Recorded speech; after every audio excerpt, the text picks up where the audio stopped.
സംസ്ഥാനത്ത് അരിവില പിടിച്ചു നിർത്തുന്നതിനായി കുറഞ്ഞ വിലയ്ക്ക് ഉള്ള അരി മാർച്ച് 10 മുൻപ് സംസ്ഥാനത്ത് എത്തുമെന്ന് സഹകരണ മന്ത്രി കടകംപള്ളി സുരേന്ദ്രൻ. ബംഗാളിൽ നിന്ന് കുറഞ്ഞ വിലയ്ക്ക് അരി കൺസ്യൂമർ ഫെഡ് വഴി വിതരണം ചെയ്യും. അതിരപ്പള്ളി പദ്ധതിക്കുള്ള സ്ഥലമേറ്റെടുപ്പ് പുരോഗമിക്കുന്നതായും മന്ത്രി എം എം മണി സഭയെ രേഖാമൂലം അറിയിച്ചു. അരിവില കുതിച്ചുയരുന്ന പശ്ചാത്തലത്തിലാണ് കൺസ്യൂമർ ഫെഡിന്റെ അടിയന്തര ഇടപെടൽ ഉണ്ടാവുന്നത്.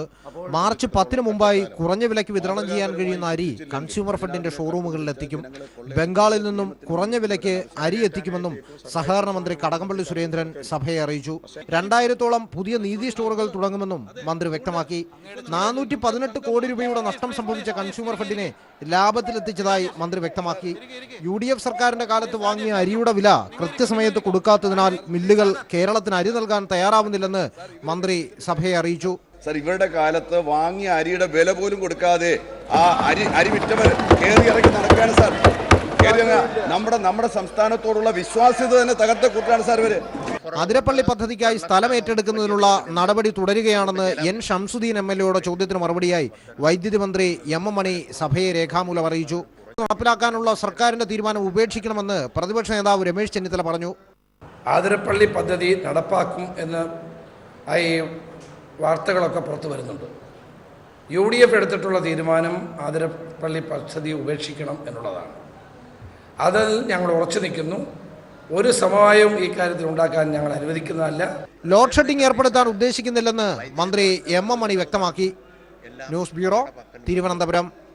DGP TP സെൻകുമാർ രാഷ്ട്രീയം കളിക്കുകയാണെന്ന് മുഖ്യമന്ത്രി പിണറായി വിജയൻ. UDF താവളം വിട്ട് പുതിയ താവളത്തിലേക്ക് സെൻകുമാർ ചേക്കേറുന്നതായും മുഖ്യമന്ത്രി ആരോപിച്ചു.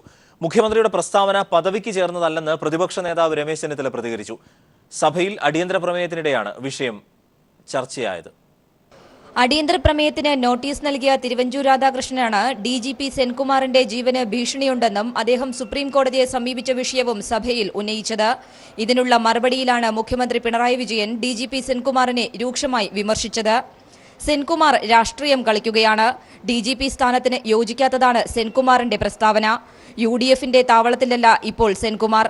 പുതിയ താവളങ്ങളിലേക്ക് അദ്ദേഹം ചേക്കേറുന്നതായും മുഖ്യമന്ത്രി പറഞ്ഞു. സെൻകുമാർ പഴയ പിടിയിലില്ല കേട്ടോ, വിട്ടുപോയി. ഇപ്പൊ ഇങ്ങോട്ടായി പിടുത്തം. അത് ഓർമ്മ വേണോ? പഴയ നില തന്നെ സെൻകുമാർ സ്വീകരിക്കുകയാണ് എന്ന ധാരണയിൽ നിൽക്കരുത്. ആ നില മാറി. പുതിയ താവളം സെൻകുമാർ നോക്കുകയാണ്. തെറ്റായ കാര്യങ്ങൾ സംസ്ഥാന സർക്കാരിനെ അപകീർത്തിപ്പെടുത്തത്തക്ക രീതിയിൽ സംസാരിക്കുകയാണ്. നിങ്ങളാരെങ്കിലും പറഞ്ഞാൽ അത് രാഷ്ട്രീയമായി പറയുന്നതാണെന്ന് കണക്കാക്കുക. അദ്ദേഹം ഒരു ഉദ്യോഗസ്ഥനാണ്. പക്ഷെ നിങ്ങളെക്കാളും കടുത്ത രാഷ്ട്രീയം നിങ്ങൾക്ക് വേണ്ടിയല്ല, ഇപ്പോൾ നിങ്ങളുടെ കയ്യിലല്ല ഇപ്പം നിൽക്കുന്നത്, മറ്റാളുകളുടെ കയ്യിലായി. അത് ഓർമ്മിക്കണം. അതേ ഞാൻ പറയുന്നുള്ളൂ. എന്നാൽ സെൻകുമാറിനെ സംരക്ഷിക്കുന്ന നിലപാടാണ് പ്രതിപക്ഷം സ്വീകരിച്ചത്. മുഖ്യമന്ത്രിയുടെ പ്രസ്താവന പദവിക്ക് ചേർന്നതല്ല. BJPയിലേക്ക് ആളെ റിക്രൂട്ട് ചെയ്യുന്ന പണി മുഖ്യമന്ത്രി ഏറ്റെടുക്കേണ്ടതില്ലെന്നും പ്രതിപക്ഷ നേതാവ് രമേശ് ചെന്നിത്തല പ്രതികരിച്ചു. അദ്ദേഹം പറയുന്നത് അദ്ദേഹം ഇപ്പൊ BJPക്ക് ആളുകളെ റിക്രൂട്ട് ചെയ്യുന്ന ജോലി മുഖ്യമന്ത്രി ഏറ്റെടുക്കാൻ പാടില്ല. നിങ്ങളുടെ കൂടെ ഇല്ല, അദ്ദേഹം മറ്റേ സ്ഥലത്താണെന്ന് പറയുകയാണ്. അതുകൊണ്ട് BJPയിലേക്ക് ആളുകളെ റിക്രൂട്ട് ചെയ്യുന്ന ജോലി ഏതായാലും കേരളത്തിലെ മുഖ്യമന്ത്രിക്ക് യോജിച്ചതല്ല എന്നാണ് എനിക്ക് പറയാനുള്ളത്. ഒരിക്കലും ഒരു സംസ്ഥാന ഗവൺമെന്റിലെ ഒരു ഉദ്യോഗസ്ഥനെതിരായി അദ്ദേഹം ഇങ്ങനെ പറയാൻ പാടില്ലായിരുന്നു. സംസ്ഥാനത്ത് ക്രമസമാധാന നില തകർന്നിട്ടില്ല. സർക്കാർ അധികാരത്തിൽ വന്ന ശേഷം 171 പേർക്കെതിരെ കാപ്പ നിയമപ്രകാരം കേസെടുത്തു. ജനകീയ സമരങ്ങളിൽ പങ്കെടുത്തവർക്കെതിരെ കാപ്പ ചുമത്തിയെന്ന ആക്ഷേപം സർക്കാരിനെതിരെ ഇല്ലെന്നും മുഖ്യമന്ത്രി സഭയിൽ വ്യക്തമാക്കി. TP കേസിലെ പ്രതികൾക്ക് ശിക്ഷാ ഇളവ് നൽകിയിട്ടുണ്ടോ എന്നുള്ളത് തനിക്ക് കൃത്യമായി അറിയില്ല. മാനദണ്ഡപ്രകാരം ഇവർ ഇതിന് അർഹരല്ലെന്നും മുഖ്യമന്ത്രി പ്രതിപക്ഷത്തിന് മറുപടി നൽകി. അടിയന്തര പ്രമേയത്തിന് അവതരണാനുമതി നിഷേധിച്ചതിൽ പ്രതിഷേധിച്ച് പ്രതിപക്ഷം സഭയിൽ നിന്നിറങ്ങിപ്പോയി. നിയമസഭയിൽ നിന്നും S. ഷീജ. UDF സർക്കാരിന്റെ കാലത്തെ ബജറ്റ് പ്രഖ്യാപനത്തിന്റെ ഭൂരിഭാഗവും കടലാസിൽ ഒതുങ്ങിയെന്ന് CAGയുടെ വിമർശനം. 2015-16 കാലയളവിൽ മാത്രം 59 പദ്ധതികൾ നടപ്പാക്കിയില്ല എന്ന് CAG റിപ്പോർട്ട്. കേന്ദ്ര പദ്ധതിയുടെ ഫണ്ട് വിനിയോഗം കാര്യക്ഷമമല്ല എന്നും വിമർശനമുണ്ട്. നികുതി ഇതര വരുമാനം വർദ്ധിച്ചെങ്കിലും ശമ്പള പെൻഷൻ വിതരണത്തിലെ ബാധ്യത തുടരുന്നുവെന്നും റിപ്പോർട്ട് വ്യക്തമാക്കുന്നു. 2015-16 സാമ്പത്തിക വർഷം 82 പദ്ധതികളാണ് ബജറ്റിൽ UDF സർക്കാർ പ്രഖ്യാപിച്ചത്. ഇതിൽ 59 പദ്ധതികൾ വെറും പ്രഖ്യാപനങ്ങളായി മാറി എന്നാണ് കൺട്രോളർ ആൻഡ് ഓഡിറ്റ് ജനറലിന്റെ കണ്ടെത്തൽ. കേന്ദ്ര പദ്ധതികൾക്കായി അനുവദിച്ച 4000 കോടി രൂപയിൽ 677 കോടി രൂപയും സംസ്ഥാനം ചെലവാക്കിയില്ലെന്നും സംസ്ഥാന സമ്പദ്വ്യവസ്ഥയെക്കുറിച്ച് CAG തയ്യാറാക്കിയ റിപ്പോർട്ടിൽ വിമർശിക്കുന്നു.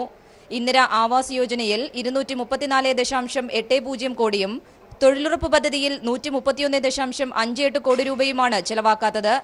റോഡ് നവീകരണ ഇനത്തിൽ 606 കോടി രൂപയും ചെലവാക്കിയിട്ടില്ല. നികുതിയേതര വരുമാനത്തിൽ ഗണ്യമായ വർധനയുണ്ട്. ലോട്ടറി വരുമാനത്തിലെ വർധനവാണ് ഇതിനു കാരണം.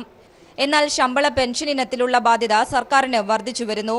ശമ്പള ഇനത്തിൽ മുൻവർഷത്തെ അപേക്ഷിച്ച് സർക്കാരിന് അധികം ചിലവായത് 4569 കോടി രൂപയാണ്.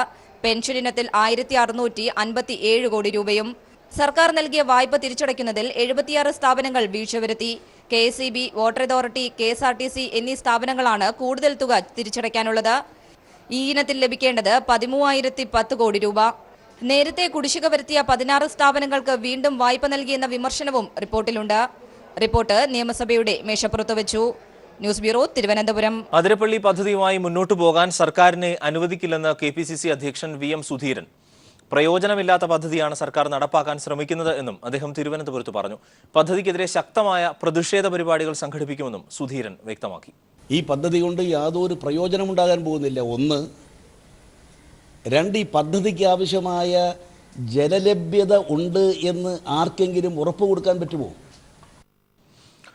കുമ്മനം രാജശേഖരനും VM സുധീരനും മച്ചമ്പിമാരെ പോലെയാണ് എന്ന് VS അച്യുതാനന്ദൻ. കുമ്മനം എന്തു പറഞ്ഞാലും സുധീരൻ അത് ഏറ്റുപിടിക്കുന്നു. സുധീരൻ പറയുന്നതിന് കുമ്മനവും മേലൊപ്പ് ചാർത്തുന്നു. സന്ധ്യയായി കഴിഞ്ഞാൽ പല കോൺഗ്രസ് നേതാക്കളുടെയും ഖദറിൽ കാവി നിറം പടരുന്നുവെന്നും VS നിയമസഭയിൽ പറഞ്ഞു. കൊച്ചിയിൽ നടിയുടെ അപകീർത്തികരമായ ദൃശ്യങ്ങൾ പകർത്തിയ മൊബൈൽ ഫോണിനായി പോലീസ് തെരച്ചിൽ ഊർജിതമാക്കി. ഗോശ്രീ പാലത്തിന് സമീപം കായലിൽ നാവികസേനയുടെ മുങ്ങൽ വിദഗ്ധരുടെ സഹായത്തോടെ തെരച്ചിൽ നടത്തി. ഇതിനിടെ പ്രതികളുമായി പോലീസ് അമ്പലപ്പുഴയിൽ എത്തി തെളിവെടുപ്പ് നടത്തി. സുനിൽകുമാറിന്റെ സുഹൃത്ത് മനുവിന്റെ വീട്ടിൽ നിന്നും ഒരു സിം കാർഡും ഒരു മെമ്മറി കാർഡും പോലീസിന് ലഭിച്ചു. സംഭവത്തിലെ പ്രധാന തെളിവായ ദൃശ്യങ്ങൾ പകർത്തിയ മൊബൈൽ ഫോൺ കണ്ടെത്താനുള്ള ശ്രമം പോലീസ് ഊർജിതപ്പെടുത്തി. ഇതിന്റെ ഭാഗമായി പ്രതികളുമായി ഗോശ്രീ പാലത്തിലെത്തി തെളിവെടുപ്പ് നടത്തി. നടിയെ ആക്രമിച്ച ശേഷം മടങ്ങവേ പാലത്തിൽ നിന്നും കായലിലേക്ക് മൊബൈൽ എറിഞ്ഞുകളഞ്ഞതായി മുഖ്യപ്രതി സുനിൽകുമാർ മൊഴി നൽകിയിരുന്നു. പ്രതി ചൂണ്ടിക്കാട്ടിയ സ്ഥലത്ത് കായലിൽ വിശദമായ തിരച്ചിൽ നടത്തി. ഇതിനായി നാവികസേനയിലെ മുങ്ങൽ വിദഗ്ധരുടെ സേവനം പോലീസിന് ലഭിച്ചു. ഏറെ നേരം കായലിൽ പരിശോധന നടത്തിയെങ്കിലും മൊബൈൽ കണ്ടെടുക്കാനായില്ല. തിരച്ചിൽ തുടരാനാണ് പോലീസിന്റെ തീരുമാനം. ഇതിനിടെ സുനിൽകുമാറിന്റെ സുഹൃത്തും മനുവിന്റെ അമ്പലപ്പുഴയിലെ വീട്ടിൽ നിന്നും ഒരു സിം കാർഡും ഒരു മെമ്മറി കാർഡും പോലീസിന് ലഭിച്ചു. കക്കാഴത്തെ മനുവിന്റെ വീട്ടിൽ സുനിയുമായി തെളിവെടുപ്പിനെത്തിയപ്പോഴായിരുന്നു ഇവ ലഭിച്ചത്. ഇവ ശാസ്ത്രീയ പരിശോധനയ്ക്ക് അയക്കുമെന്ന് പോലീസ് അറിയിച്ചു. കൃത്യത്തിന് ശേഷം അമ്പലപ്പുഴയിലെത്തിയ പ്രതികൾ മനുവിന്റെ വീട്ടിലെത്തി പണം ആവശ്യപ്പെട്ടിരുന്നതായി മൊഴി നൽകിയിട്ടുണ്ട്. പ്രതികൾ മനുവുമൊത്തുപോയ കടൽ തീരത്തും ഇരുവരെയും എത്തിച്ച് തെളിവെടുത്തു. തെളിവെടുപ്പിനിടെ പ്രതികളെ കാണാനും മറ്റുമായി നൂറുകണക്കിന് ആളുകൾ തടിച്ചുകൂടിയിരുന്നു. സുനിൽകുമാർ സ്വർണ്ണമാല പണയം വെച്ച കായംകുളത്തെ സ്വകാര്യ ബാങ്കിൽ നിന്നും രേഖകളും സ്വർണ്ണമാലയും പോലീസ് ശേഖരിച്ചിട്ടുണ്ട്. News bureau, Kochi, Alappuzha. താൻ തിരിച്ചു വരിക തന്നെ ചെയ്യുമെന്ന് കൊച്ചിയിൽ ആക്രമണത്തിന് ഇരയായ നടി. ഇൻസ്റ്റഗ്രാമിലാണ് തിങ്കളാഴ്ച പ്രതികരണം എത്തിയത്. സംഭവത്തിന് ശേഷം ആദ്യമായാണ് നടി പരസ്യമായി പ്രതികരിക്കുന്നത്. ജീവിതം പലതവണ എന്നെ തളർത്തിയിട്ടുണ്ട്. ദുഃഖങ്ങളും പരാജയങ്ങളും അനുഭവിച്ചറിഞ്ഞിട്ടുണ്ട്. എല്ലാ തവണയും താൻ ഉയർത്തെഴുന്നേറ്റിട്ടുണ്ട്. ഞാൻ മടങ്ങി വരിക തന്നെ ചെയ്യും. പിന്തുണച്ചവർക്കും സ്നേഹിച്ച കൂടെ നിന്നവർക്കും നന്ദിയും സന്ദേശത്തിൽ പറയുന്നു.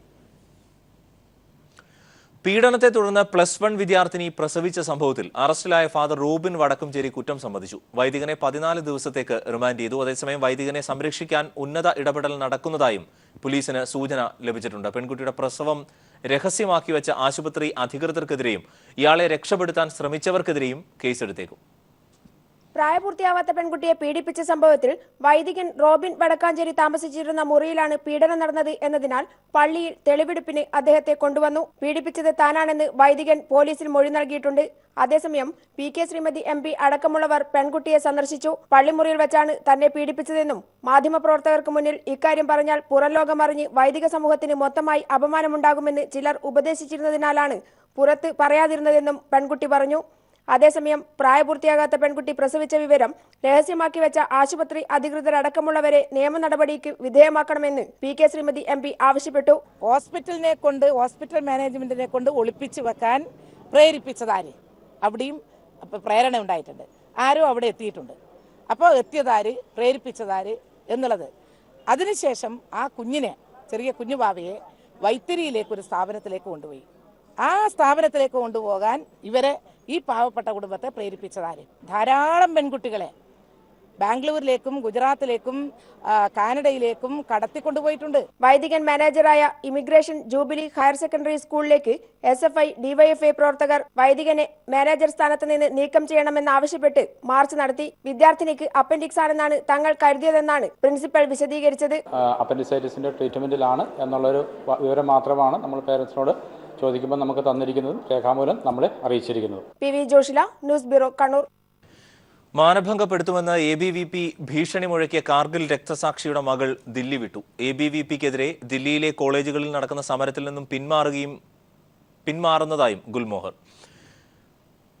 എന്നാൽ ഭീഷണിക്ക് വഴങ്ങിയല്ല പിന്മാറുന്നത്. ABVPക്കെതിരായ സമരം വിജയിപ്പിക്കണമെന്നും അവർ ട്വീറ്റ് ചെയ്തു. അതേസമയം ഗുർമെഹർ കൗറിന് പിന്തുണയുമായി ദില്ലിയിൽ വിദ്യാർത്ഥികൾ പ്രകടനം നടത്തി. സംഘപരിവാറിന്റെ വിദ്യാർത്ഥി സംഘടനയായ ABVPക്കെതിരെ സാമൂഹ്യ മാധ്യമങ്ങളിലൂടെ പ്രതിഷേധിച്ചതിനെ തുടർന്ന് മാനഭംഗ ഭീഷണി നേരിട്ട വിദ്യാർത്ഥിനി ഗുർമേഹർ ദില്ലി വിട്ടു. കാർഗിൽ യുദ്ധത്തിൽ കൊല്ലപ്പെട്ട മാൻദീപ് സിംഗിന്റെ മകളാണ് ഗുർമേഹർ. ഇവരെ ബലാത്സംഗം ചെയ്യുമെന്ന് ABVP ഭീഷണി മുഴക്കിയിരുന്നു. ഇക്കാര്യം വിദ്യാർത്ഥിനി കഴിഞ്ഞ ദിവസം മാധ്യമങ്ങളോട് വെളിപ്പെടുത്തുകയും ചെയ്തു. ഇതിനു പിന്നാലെയാണ് ഗുർമേഹറും കുടുംബവും ദില്ലി വിട്ടിരിക്കുന്നത്. സ്വദേശമായ ജലന്ധറിലേക്ക് പോകാനാണ് സാധ്യത. ABVPക്കെതിരെ രാംജാസ് കോളേജിൽ നടക്കുന്ന പ്രക്ഷോഭത്തിൽ പങ്കെടുക്കില്ലെന്ന് നേരത്തെ ഗുർമോഹർ ട്വീറ്റ് ചെയ്തിരുന്നു. 20 വയസ്സിനുള്ളിൽ കഴിയുന്നതെല്ലാം ചെയ്തു കഴിഞ്ഞു. ഭീഷണി കൊണ്ടല്ല പിന്മാറുന്നത്. ദില്ലി യൂണിവേഴ്സിറ്റി കീഴിലെ ലേഡി ശ്രീറാം കോളേജിലെ ബിരുദ വിദ്യാർത്ഥിനിയാണ് ഗുർമേഹർ. യൂണിവേഴ്സിറ്റി കീഴിലെ മറ്റൊരു കോളേജായ രാംജാസ് കോളേജിലാണ് പ്രക്ഷോഭം. മാർച്ച് നടത്തേണ്ടത് അവിടുത്തെ വിദ്യാർത്ഥികളാണ്, താനല്ല. കൂടുതൽ പേർ പങ്കെടുത്ത് ABVPക്കെതിരായ സമരം വിജയിപ്പിക്കണമെന്നും അവർ ട്വിറ്ററിലൂടെ വിദ്യാർത്ഥികളോട് ആവശ്യപ്പെട്ടു. ABVPക്കെതിരെ പ്രതിഷേധിച്ചതോടെ കേന്ദ്രമന്ത്രിമാർ അടക്കമുള്ളവർ നിന്ദ്യമായ ഭാഷയിൽ ഗുർമോഹറിനെതിരെ രംഗത്തെത്തിയിരുന്നു. കാർഗിൽ രക്തസാക്ഷിയുടെ മകൾ എന്ന പരിഗണന പോലും നൽകാതെ കേന്ദ്ര ആഭ്യന്തര സഹമന്ത്രി കിരൺ റിജിജുവും ഗുർമേഹറിനെ വിമർശിച്ച് ABVPക്ക് പിന്തുണ നൽകി. News bureau, Delhi.